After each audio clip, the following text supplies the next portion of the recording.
I just beat Ghost of Tsushima in under 7 hours and got the world record. And I want to show you the story of how I did it.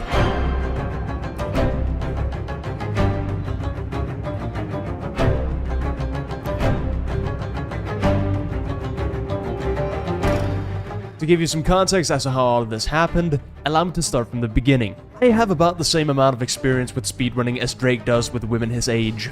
So, none.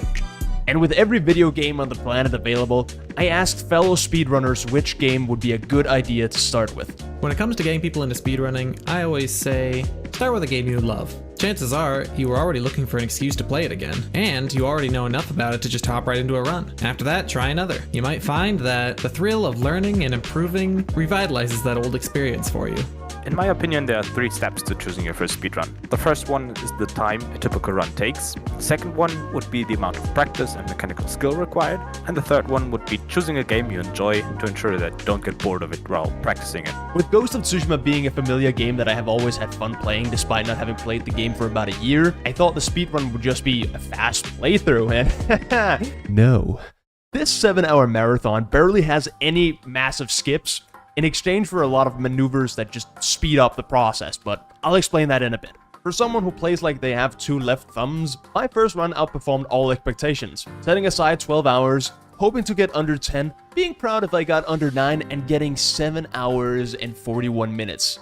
That was huge for me, and I would have showed you it if my OBS didn't freeze near the end of the run.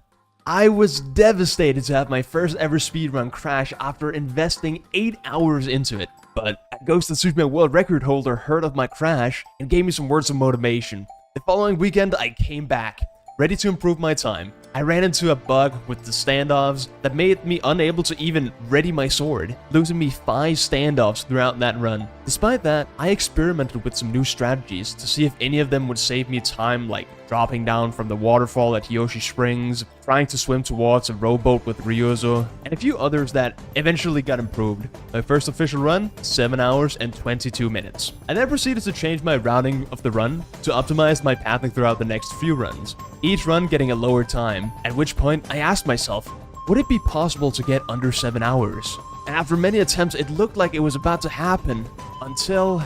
Was the stream lagging, or was it freezing? It was full on gone for a second. We're offline for like 2 seconds. Well, that just makes my run, doesn't it? 2 crashes in the same run. I was very upset. The pace was good, I played well, but OBS just decided to have an off day. Instead of quitting, I chose to play it out, but use it as a long practice, meaning I'd go for more risky plays and try out strats that I was still trying to figure out. And I learned a lot of things were possible, resulting in a time that was just above 7 hours. Usually, I'd go for 1 run per weekend since they're so long, but I felt hot after seeing that it was possible. So the next day, despite having some neck pain, I ran it back. This was going to be the day that I got sub 7 hours in Ghost of Tsushima. And the run starts in 3, 2, 1, go. As soon as we ride down the beach and start walking with our men, we'll start jumping, since jumping leaps you slightly forward and is faster. We then have to fight a group of Mongols. Nope, not that one. Turns out, you can actually just skip the first group and go directly to the reinforcements. Once they're cleared out, we can make our way to the Khan and see Lord Shimura get captured. We then wake up to make our way to find our armor, where we encounter Yuna for the first time. This is where the first strat comes in. And ironically, this saves no time. I developed a habit of going for a swag strat that simply looks more proactive than it actually is. You run down this hill, jump on this box, leap onto the roof of this building, and move forward. Only thing is, you still need to be within range of Yuna, so we actually have to go back for her. But it looks cool, so style points? And if you time it right, you can actually scale the roof before Yuna, letting you clear out the house for supplies before she arrives so she won't have to wait for you. After a quick scavenger hunt, we found our sword, and I learned how to play the game for the approximately 15th time. This is actually the only notable time save in a dialogue option, saving about 2 to 3 seconds. We then proceed to find our way through the stables, pick the white horse, and name it sorry, that says Kage. So now we have a white horse named Shadow. Coming up, we have one of the first strategies I learned to do, and I call it the Ghost 2-step. Usually, you're forced to walking very slowly with Yuna, but by repeatedly attacking and cancelling your attack with a block, you actually lunge your way forward enough to get far away from Yuna's hitbox of forced walking, which allows you to run independently. Once we clear out the first wave of enemies and the shield guy, we save some time by triggering a respawn point and reload the save point, which removes the 4 enemies we just ran past, saving us some time from fighting them. The rest of the mission goes as per usual. Since you're supposed to lose this duel, I just went to sleep, literally. Also, a neat trick that probably most of you already know: when Jin starts running out of stamina, you press the dodge button to reset his stamina bar, essentially allowing you to run forever. As awesome as that intro is, we immediately cut to the left and beeline for Yuna. Most of this mission is played out normally, aside from this round in the flashback. I mess it up once and have to reset for a 20-second time loss, but knowing that I had a really poor Act 2 kept me from restarting the run. I do a simplified version of the round, which is still much faster than the normal version, allowing me to at least remain in the run. The rest of the mission is pretty uneventful, ending the mission still being 1 second ahead of my previous run. Now, the tale of Ishikawa is a pretty funny one. Usually, you want to go to Yoshi Springs, talk to the peasant, follow them up the hill, scout for the sensei dojo, climb a walk up this mountain, examine all the blood, fighting in the dojo, follow the tracks and lead to Ishikawa. Or you just ride directly to his hut and break down his door. Following that, we try to track Ishikawa's student, but as he kneels down to look at the tracks, I decide to proactively eliminate a group of Mongols while he's busy playing in the dirt. Once eliminated, I reload the save point to teleport Ishikawa closer to me, since he was supposed to be fighting with me so we can talk at the intended location. Once we obtain our bow, we scout the camp and I mess up again. I get distracted by this one enemy that I missed, which means that I was late to burning a whole group of other archers with 1 arrow. This did set me back quite a bit, but I have no fear. A 7-hour run has a lot of places to save time. One of them is sniffing your ally's butt. I'm serious. By doing this, we make Ishikawa move faster towards the location where he's supposed to trigger a cutscene. 37 seconds behind, but this is where we start popping off. The beginning of the tale of Lady Masako plays relatively regularly, aside from insensitively pushing Masako forward to get her crying over with faster. Once we reach the Golden Temple, we jump off the horse to avoid the dismount animation after the dialogue. Once the Samurai Clan armor is obtained, we scout for the monk Sogen and track him. Except we don't. We actually stay ahead of him until he reaches the corner of the road, where we actually make a beeline for the inn where he hides, nearly respawning me for going too far away from the intended range. This hilariously results in Sogen obliviously walking past us, while yelling that he's being tracked despite us being in front of him as he enters the inn. Once business is taken care of, and the list of names is obtained, we jump through the window to end the mission and having saved enough time to now be ahead again. Now we need to make our way down to Azuma Bay, but instead of taking the shortest route there, we make 2 small detours. One is through a closed-off Kamatsu Forge, and also a small Mongol camp near the Rustling Bend, and I will explain why after this mission. The Broken Blacksmith is pretty simple. I stay in front of Kenji and Yuna, but within their range to trigger the cutscene early instead of walking along with them. Once we get to Azuma Bay, the mission plays out pretty regularly, unlike people who play New Game Plus, where they just sprint through the camp with a Mongolian outfit, or the old version of the game where they would use a bugged or glitched roll, fittingly named the Sushi Roll, to cheese their way through the camp. But since the director's cut has fixed those sushi rolls, we have to do it regularly. I did have the chance to reload this checkpoint here to get the slaver closer to Yuna's brother Taka. I decided it wouldn't be worth reloading with minimal gain and possibly reloading too early, which would have moved the slaver further back rather than forward. Once Taka is saved, we run towards the gate and jump over the second crate to avoid having to jump over 2 crates and do a small vault to not get staggered as we fall down from the fence. From there, it's just sprinting and dodge resetting.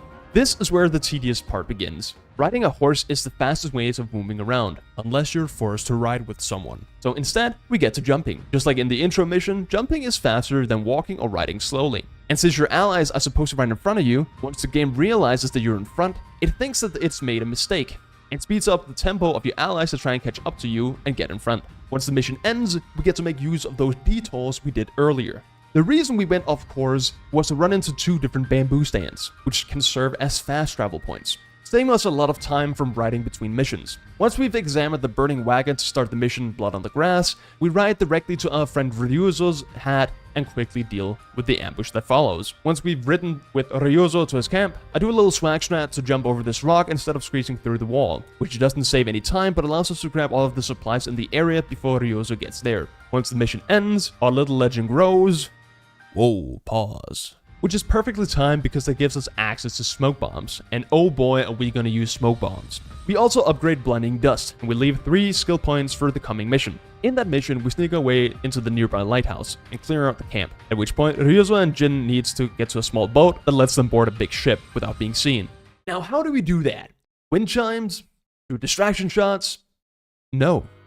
We sprint through, everyone looks at us, we throw a smoke bomb, and then we act as if we were never there. Then once we board the boat and kill the Mongolian leader, we gain access to the water stands, which in my opinion is the most broken stance, so we dump all of the remaining points into that. Turns out, you don't need to fight any Mongols on the ship that you search. So we grab the map, run back to Ryozo, who just got his ass handed to him. Once the quest is done, we make use of our second detour, the bamboo stand in Komatsu Forge. Quickly take care of the Mongol patrol and get to the forge with Yuna. We then have to get to Taka's assistant who is trapped, so we strategically miss this arrow to send a message and absolutely blast the Mongols. Once Taka's assistant is saved, we run to the river, upgrade chain assassination, and take out these Mongols before they get a chance to fight back. Once they're safe, Yuna needs help at the river, but we just take out the enemies, avoid this returning patrol, and then get back to the forge, where we then defend the waves of incoming Mongols. Now that the forge is safe, we talk with Yuna while getting our jump squats in. But since we make it to the forge before her dialogue finishes, we do something a little bit cheeky. You see, every time you talk to an armorer, a swordsmith, or so on for the first time, they'll tell you about what they do and what you can get from them. And since that takes time, we don't like that. So while Yuna is finishing her dialogue, we overlap it with the swordsman's introductory dialogue, which means that we don't have to do that when we finally decide to upgrade our sword. Ryozo then comes crying about his men being captured, and us being the great friend that we are, will ride with him to save them. Oh wait, did I say ride? My bad, I meant jump. Once we reach the camp, we scale the wall and quickly take care of the closest guards to save the first few men. Before I continue though, I decide to break this cage with a bear. Bears are really important because they are the largest source of predator hides, which you can use to upgrade your smoke bombs, kunai, and so on with. Once we save the rest of his men, we join Ryozo and the rest of his small force. And because of a little incident early game, we need to regain some time. And that's where our friend, Seamus the stun guy, comes in. He throws a stun grenade between a Ronin and a Mongol. Both get stunned, but since the Mongols are staggered and can't see me, it opens up for a chain assassination and saves me multiple seconds of combat. Thank you, Seamus. The following mission is where we need to save Lord Shimura. We vault this fence and pick up scattered arrows, climb back up, and butt strat Yuna forward to the cutscene. We then scale this roof instead of killing or sneaking our way through. Then we kill these two. Then we clear this group with Masako. After which, we clear the next one with Yuna. And then we cross the bridge. Since the door is closed, you're supposed to climb down and find your way around the bridge. But we already know the castle well enough to do a leap of faith and swing our way there. Then, it's just one last group of Mongols and Ryozo, who now has betrayed us, challenges us to a duel. We make light work of him and rush to our uncle's aid, after which we clear out the reinforcements. With Lord Shimura saved, our uncle now wants to ride through the old forest. We don't want to do that, we want to jump. Once we're out of the forest, we show our uncle how strong we've become. Impressed by our strength, our uncle embodies the spirit of Goku and hits us with the... Oh... We enter the fort, shoot this explosive barrel and take out the large group of enemies with a Mongolian leader, clear out the rest and reclaim the lighthouse. But not before taking a quick selfie. I'm assassinating someone right in front of my uncle Edison. Did I just enter picture mode? Oh my god. Once we're done talking to the warrior monk Noria, we ride forward despite the game telling us to ride back, to end our time in Izahura and begin Act 2 in Toyotama. We make a quick trip to Aeshmah for a fast travel point, and then we ride to Yarikawa. We then ride, and yes, we actually ride this time with Taka and Yuna to the Yarikawa stronghold. And while scouting, you don't actually need to look at the wall, you can just look at the camp and the tree. With a little bit of parkour, we sneak our way through the crack of a waterfall and get greeted by Yarikawa guards. And since they walk slowly, you already know what time it is. It's the ghost two-step, baby! Then once we're able to run, we get over to the bridge and stand below the bridge. Since you don't actually need to climb the ladder, you can just stand close enough to the gate and it'll trigger the cutscene. And the rest of the mission plays out regularly. We then upgrade our smoke bomb capacity, hence we needed the bear's predator hides from earlier. And we then make our way to Omi village, where we look to reclaim our father's armor. After reuniting with Yuriko, we go pay our respect to our father by doing haiku. And I can't believe that I'm about to say this, but yes, I have lineups for the haiku. I optimized poetry. I gotta go outside, man. Once we've wrapped our way through the haiku, I do this neat trick of looking the opposite direction of where you want to go, because when you call for your horse, it'll obviously spawn outside of your point of view, meaning it'll spawn behind you, which is closer to where you want to go, and that means that I won't have to walk back to the horse to then ride further.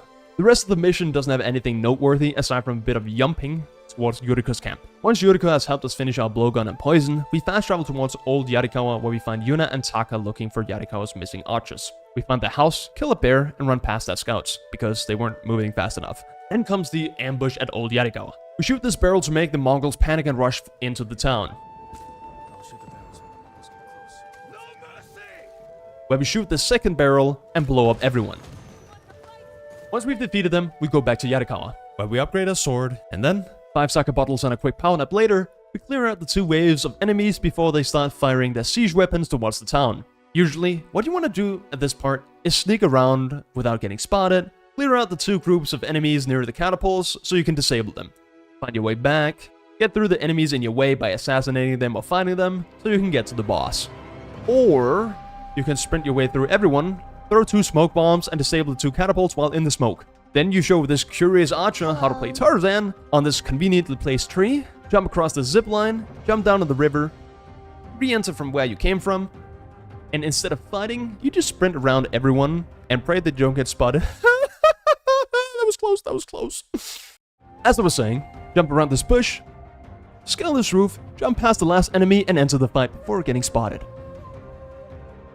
Then we make light work of Tsumuge and watch him absolutely lose his head. No, like, literally, we chop his head off. It also turns out that, aside from the 3 obligatory enemies that you need to use your ghost hands on, you don't actually need to kill anyone. So, we let the rest go with a warning. And, now for the most important split of the whole run, the bathroom break. I usually take my toilet breaks during this cutscene, and I knew this was going to be the run when I saw that I had peed nearly 7 seconds faster than my previous run. I saved time on the bathroom break. Let's get it, baby. So, there's pretty much nothing stopping me from getting sub 7 hours.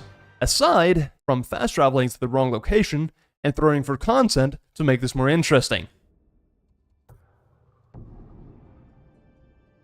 I'm an idiot. So, after a quick horse ride, I jumped my way to Lady Sanjo while looking for the smuggler Goro. Then, after a short chat with Goro, we fast traveled back to Aeshmah, which we had visited earlier to save us from riding across the entire width of Toyotama. Once we've met with our uncle and Goro, whom we jump along with, we charge Fort Mitodake. With the outer force removed, we open the gates, ready to fight a horde of enemies. The fort holds 21 Mongols,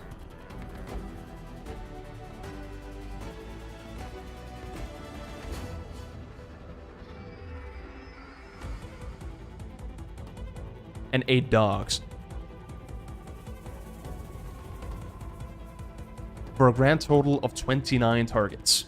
So, what's the fastest way to clear this fort? By just killing 2 of them. Here's how.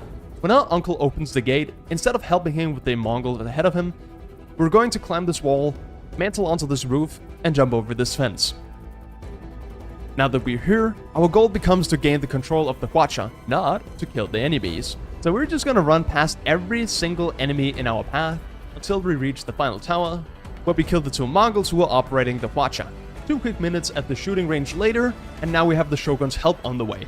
Now that we're actually supposed to fast travel to Lord Shimura's camp, we can deal with the ongoing problem known as Ryuzo. We travel to his camp and scout the area, when Taka suddenly appears to offer to distract the Mongols. Me, being the considerate friend that I am, decides to decline his offer for his safety, and just distract them by myself by mindlessly running through them and throwing a smoke bomb at the gate, leaving no one the wiser. Although it does get me captured, at least Taka didn't have to get... Taka, you're a f***ing idiot. Honestly, that's what you get for running around like a headless chicken. Oh. Poor choice of words. Honestly, rest in pieces. Wait, no! We killed the Ronin, Yuna comes crying, we kill more enemies, and make our way back to the camp. The fate of Tsushima is a pretty uneventful mission. The first 2 areas are just Jin swinging his sword, but in the 3rd area, we skip the enemies by jumping onto this roof and swing our way to the post, where we trigger the next cutscene. Aside from that, the rest has nothing worth mentioning. From the Darkness also plays out pretty normally. You pretty much just try to do it as fast as possible. I did play a bit risky here, which made me have to use 2 smoke bombs.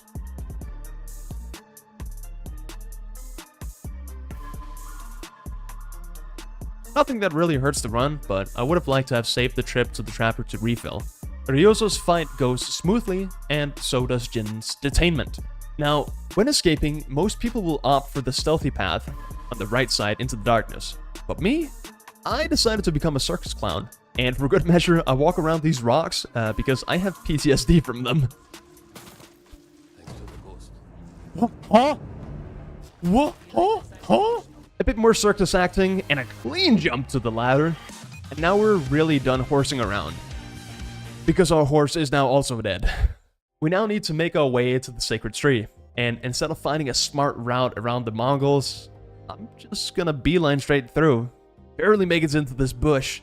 Do a mix of rolling, sprinting, crouching, and jumping to both get distance from the Mongols searching for me while remaining quiet enough for the Mongols near me not to notice me. We then do as many jumps as we can after getting hit by a poisoned arrow before we collapse and get saved by Yuna. And after another quick nap, scouting for the next hideout, we need to make our way to Jokaku Temple. Clearing out the fishing camp goes as you'd expect, and the small force that charges us obviously gets blown up by the barrels.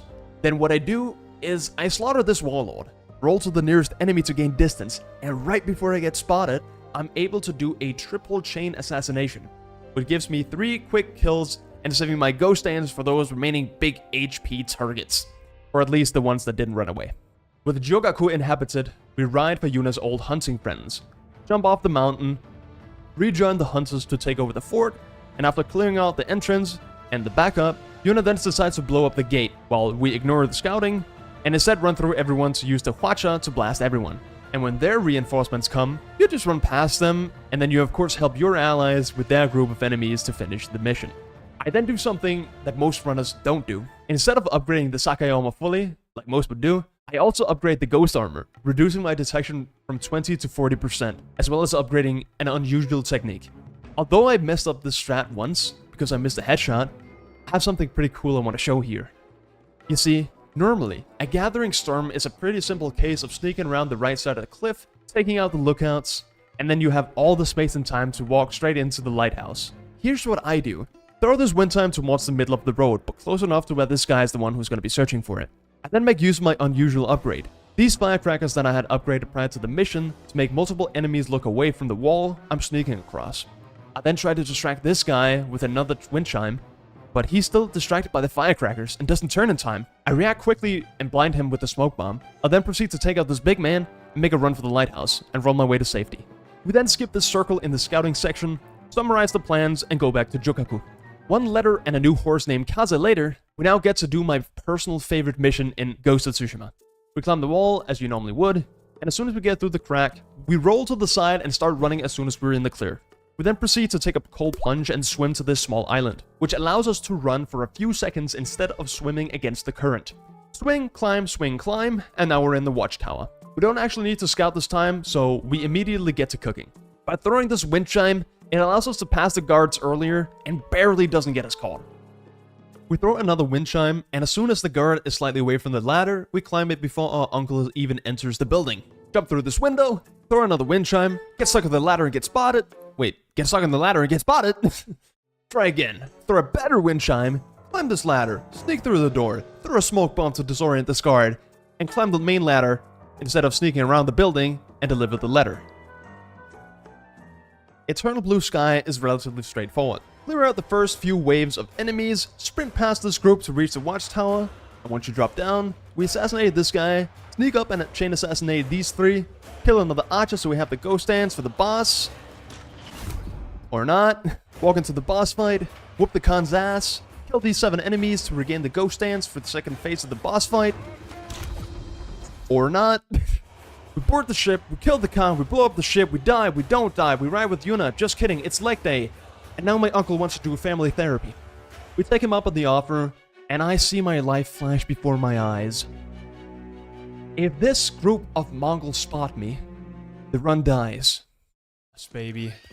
There's no way that these guys are here right now.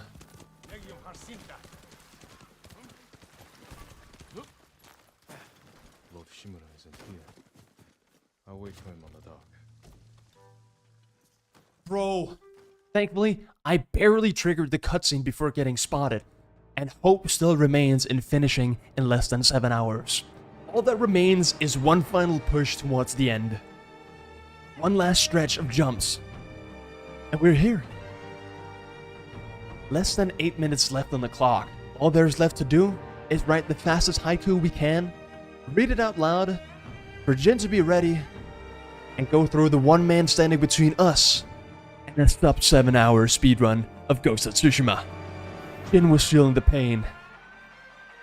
I was feeling the pain. My OBS was feeling the pain and turning into a PowerPoint. But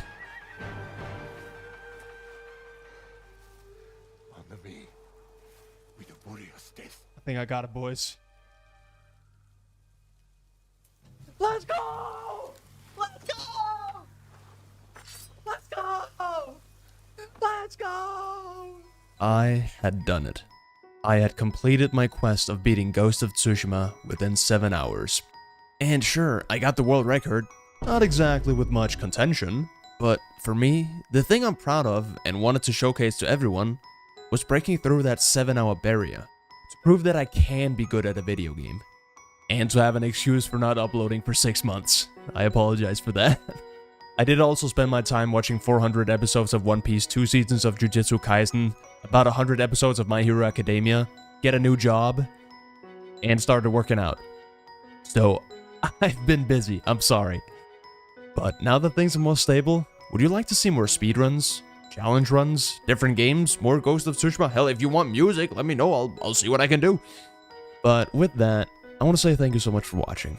And thank you so much for sticking around. But before I go, look at this cool ass sword I got. Like a replica of the clan Sakai swords. Look, it's even got the little lightning on it. Like Kachow or something. I don't know. Thought I'd at least show you. With that, as I always say, take care, stay safe. Make sure you tell someone that you love them, because we are only alive for a limited amount of time. And until the next time that I do upload, I'll see you guys next time. Peace.